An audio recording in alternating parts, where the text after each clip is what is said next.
এক আটি কচু আর 4-5 টুকরো গরুর মাংস দিয়ে তৃপ্তি সহকারে খাওয়ার মতো ভীষণ মজার একটা রান্না তোমাদের সাথে শেয়ার করব। রান্নাটা করার জন্য আমি আর মিনা চলে আসলাম কচু নেওয়ার জন্য। এই কচুগুলো কিন্তু আইলের কচু। এই কচুগুলো বুনতে হয় না, এমনিতেই হয়ে যায়। আমি আমার খামার বাড়ির আইল থেকে কচু কাটছিলাম আর রাস্তা দিয়ে একটা গাড়ি যাচ্ছিল আর দেখলাম যে কে যেন আমাকে ডাকছিল। তারপর দেখলাম গাড়ির ভিতরে আমার অনেকগুলো ফলোয়ার্স ছিল। আমাকে দেখে সবাই গাড়ি থেকে নেমে আসলো।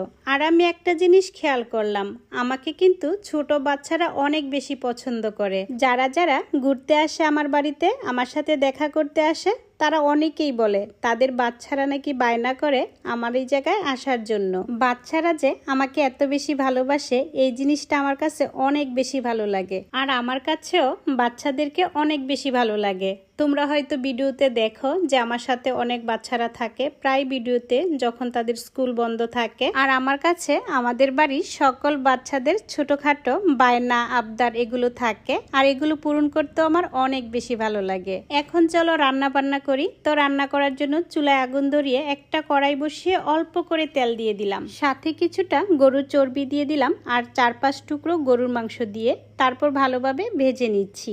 একটু সময় নিয়ে ভেজে নিচ্ছি যাতে করে মাংসের কাঁচা গন্ধটা না থাকে। মাংসগুলো ভাজা হয়ে গেছে। এখন কড়াইটা তুলে কচুর পাতিলটা বসিয়ে দিলাম। কচুর মধ্যে কিছুটা লবণ দিয়ে দিলাম যাতে করে খুব তাড়াতাড়ি সিদ্ধ হয়ে যায়। কচুগুলো সিদ্ধ হতে হতে এদিকে আমি মাংসের টুকরোগুলো নিয়ে নিলাম।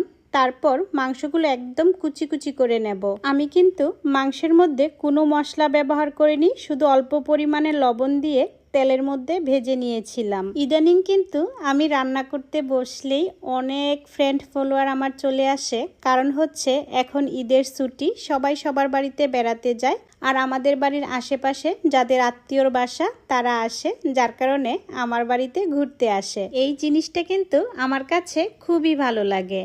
এখন আমি সিদ্ধ করা কচুগুলো পানিটা ছেঁকে ফেলে দিয়েছি। আর মাংস ভাজার যে তেলটা কড়াইতে ছিল সেই তেলের সাথে আর কিছুটা তেল দিয়ে পেঁয়াজ কুচিগুলো ভেজে নিয়েছি। এখন দিয়ে দিচ্ছি আমার তৈরি মেহমানদারি মশলা। তোমরা তো জানোই আমার এই মশলাতে সব ধরনের গরম মশলা গুঁড়া মশলা দেওয়া আছে, যার কারণে অন্য কোনো মশলা দেওয়ার প্রয়োজন হয়নি, শুধুমাত্র একটা মশলাই ব্যবহার করেছি। তোমরাও কিন্তু মাংসে যা যা মশলা ব্যবহার করো সব ধরনের মশলাই দিয়ে দিবে। ইচ্ছে করলে গোটা গরম মশলাও দিতে পারো, আবার গুঁড়া মশলাও দিতে পারো। এখন দিয়ে দিচ্ছি অল্প পরিমাণে লবণ, কারণ কচু সিদ্ধ করার সময় আমি কিছুটা লবণ ব্যবহার করেছিলাম। এ পর্যায়ে কিছুক্ষণ ঢেকে রেখে তারপর ঢাকনাটা খুলে একদম শুকনো শুকনো করে রান্না করে নিয়েছি। কচু শাক তো এমনিতেও অনেক মজা, আর যদি এমন ভাবে রান্না করো তাহলে তো কথাই নেই, শুধু মজা আর মজা। তো ভিডিওটা যেই পর্যন্তই, ভালো থেকো সবাই, আল্লাহ হাফেজ।